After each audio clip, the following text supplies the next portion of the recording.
Tingnan mo nga ako na-capture. Tingnan mo naman na-capture ba?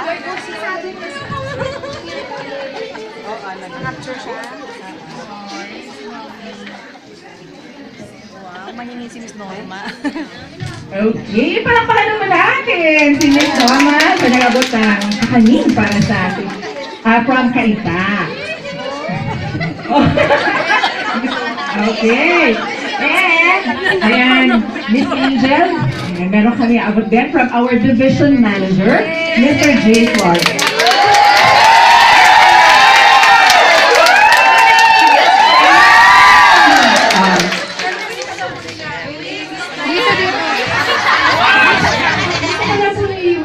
Sir, maraming salamat po dito sa Bulaklak. Na-appreciate ko po. Pero gusto ko lang pong linawin, sir, bago po magsimula ang lahat. Meron pong Luis sa buhay. Baka po magselos. Saka sir, baka po ma-develop po ako. So, pasensya na po sir. So, kailangan ko lang pong pigilan yung sarili ko.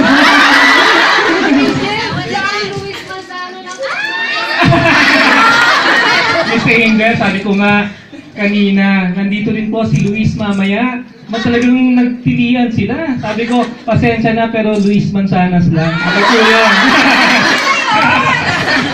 Maraming salamat ulit, Mr. Angel.